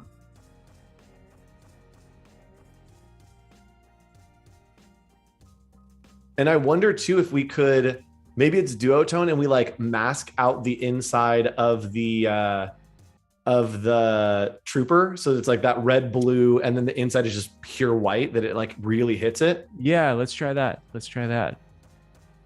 I'm trying to think of how we would do it, but we would leave the. But you would probably just select whatever we put that inner shadow on. Yeah, I would want to leave the lines blue. Hold on, let's try what you're talking about though. If we just mask out that. Oh, but leave the lines. You're right. Yeah. So we have could to you do everything in a. Oh, I know what we would do. Yeah, we would do another gradient map. We would flip it, and on this one, it would go from blue to white. Oh, yep, you're totally right. Okay, yeah, it's looking good. It's looking pretty cool. That is pretty cool. Yeah, although we need to clean up that. Nope. And I think even like the type could go white as well without. I don't think I'd be mad about it, right? Mm-hmm. This is why we love working collaboratively. Chat's throwing suggestions. They're getting super excited. Yeah, this is what we do on Adobe Live here. Oh shoot, it got so good. I gotta figure out where is that. Okay. And it's funny because this is the same thing that happened yesterday. And this is always kind of a thing. Keep exploring until you are actually done, because we were kind of done with it. We're like, yeah, it looks good. And we're like, oh, let's keep trying stuff. And this happened yesterday as well, and it lands in a place where you're like, oh shoot, that looks so much better than just sitting in black and white, right? We've got like, it's just aggressive and somehow patriotic to the empire. Yeah.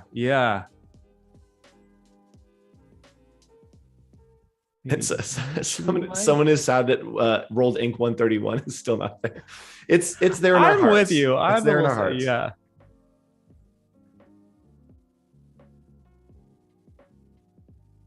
Man, this really turned out. And I think that having that white and blue with red gives us more of that etching, because the gray that's happening in that etching, it really starts to like build out that texture for me, being that white on blue. Oh yeah, I agree.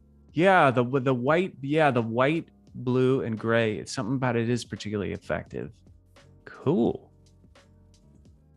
Red is the way to go. Red's the way to go. Yeah, This is an urgent message.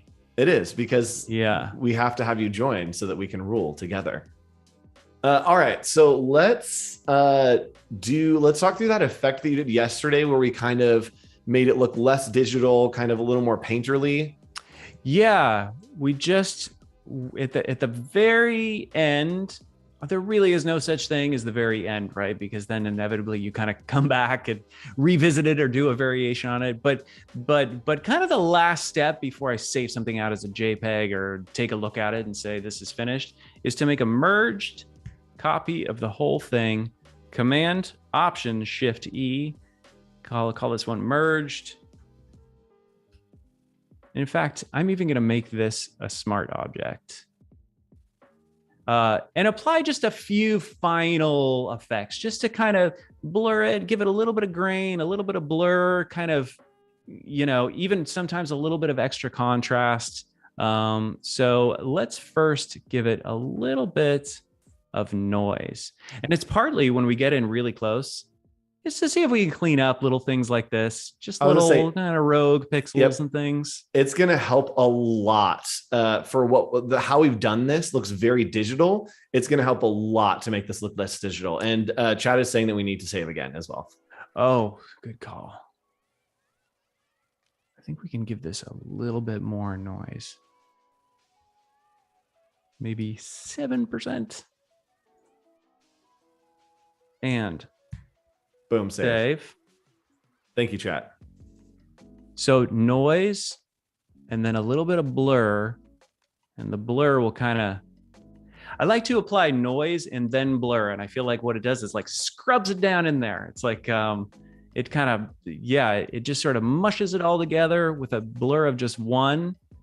It does. It makes me think that I took the whole thing and printed it on construction paper. That's kind of like the effect that I get when I do that. Yeah. The real world has noise in it. I mean, that's how it is. Yep. Like it or not. Yesterday, I just used unsharp mask and sharpened it right back up again. Today, let's use camera raw filter again. Oh, yes.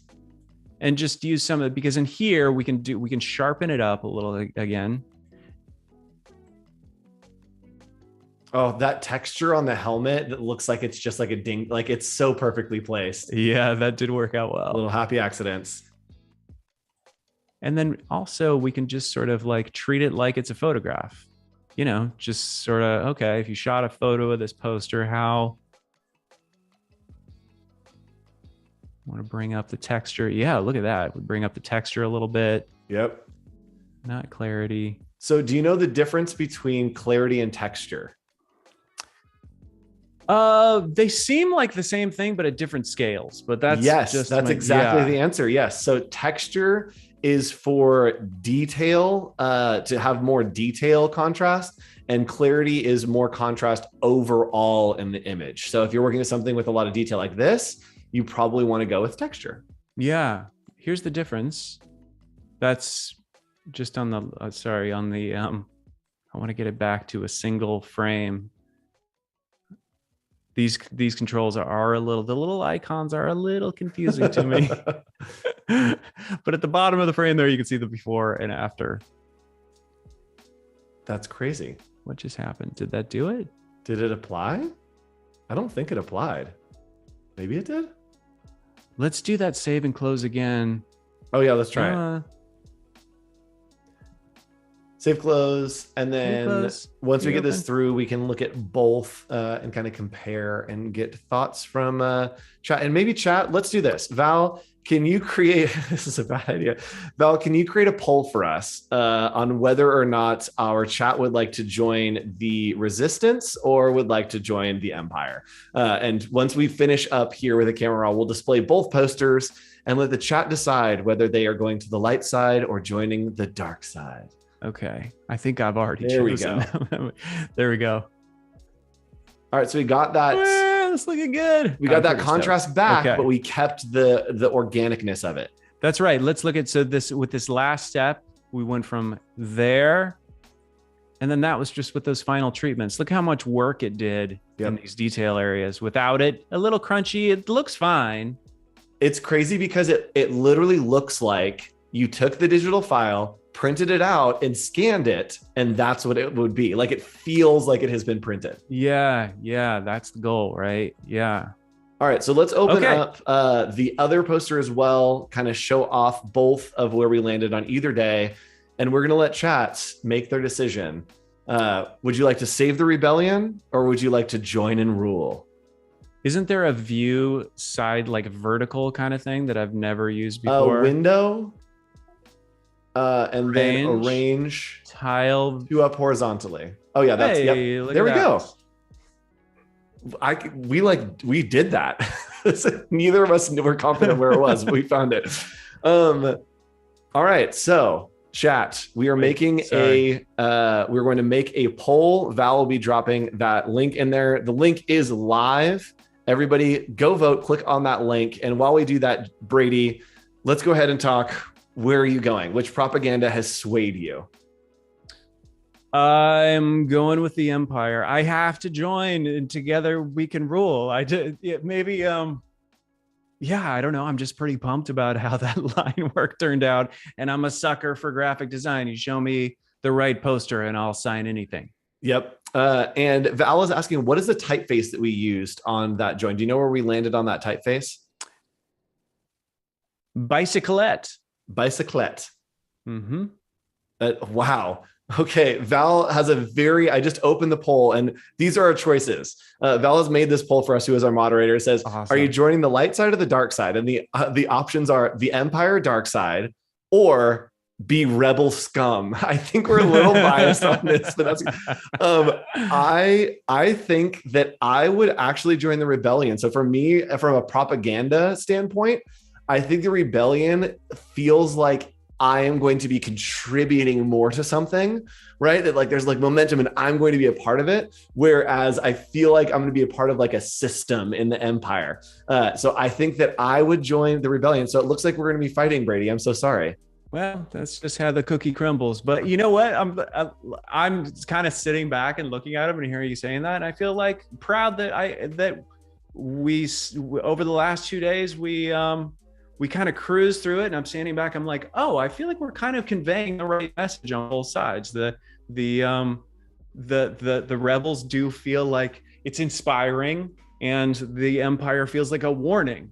Yep. Yeah. We have a couple minutes here. And so I actually want to break that down. Can you walk us through maybe what elements are working or contributing to those feelings for either side, and kind of break down like, here's why these things exist and why they're making us feel that way? Yeah. Well, I think composition is one of them, which is sort of the not just the balance of things, but the overall momentum of an image. And we really went out of our way here to have this upward momentum, right? Which is just which is inspiring. And then we've got some imagery in here to reinforce that with the stars, these subtle things that just feel hopeful. The sun, the stars with glows, even